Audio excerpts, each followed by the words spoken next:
African દેશોમાં Ebola વાયરસે હાહાકાર મચાવ્યો છે, ત્યારે હવે આ વાયરસને લઈને ગુજરાત એલર્ટ થયું છે। અમદાવાદમાં 11 લોકોને હોમ આઇસોલેશન કરાયા છે।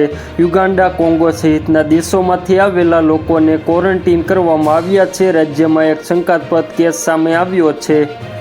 આરોગ્ય મંત્રી પ્રફુલ પાનસેરિયાએ ઇબોલા વાયરસના શંકાસ્પદ કેસ અંગે જણાવતા કહ્યું કે ઇબોલા વાયરસ આફ્રિકાના યુગાન્ડા, કોંગો દેશમાં વાયરસ પ્રસરી રહ્યો છે। વિશ્વ આરોગ્ય સંસ્થાએ તમામ દેશોને સતર્ક રહેવા સૂચના આપી છે। કોંગોથી બોમ્બે થઈને વડોદરા પહોંચેલા અમુરી લોકુલા નામના વ્યક્તિ અને તેમની સાથેના અન્ય 2 સાથીદારો અંગે તંત્રને જાણ થતાં જ મેડિકલ ટીમ તાત્કાલિક સ્થળ પર પહોંચી હતી।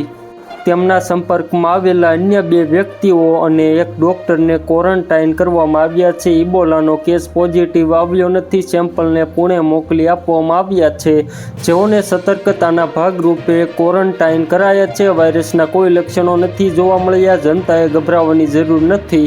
રાજ્યમાં અત્યાર સુધી ઇબોલાનો એક પણ પોઝિટિવ કેસ નોંધાયો નથી। ઇબોલા એક અત્યંત ચેપી વાયરસ છે, જે ગંભીર રક્તસ્રાવ, હેમોરેજિક તાવ અને અંગોને નુકસાન પણ પહોંચાડી શકે છે। આ વાયરસ ચેપગ્રસ્ત વ્યક્તિના શરીરના પ્રવાહી જેમ કે લોહી, લાળ અને પરસેવાના સીધા સંપર્કમાં દ્વારા ફેલાઈ શકે છે। હાલમાં તેની કોઈ રસી કે દવા શોધાઈ નથી, જેના કારણે આ વાયરસ ખૂબ જ ઘાતક બની ગયો છે। તો મિત્રો, હાલ માટે એટલું જ। ફ્રી મળીએ નવી અપડેટ અને નવા સમાચાર સાથે। તે પહેલાં ખાસ કરીને વિડીયોને એક લાઇક અને RTV ગુજરાતી ન્યૂઝ યુટ્યુબ ચેનલને ખાસ કરીને સબસ્ક્રાઇબ કરવાનું ભૂલતા નહીં મિત્રો।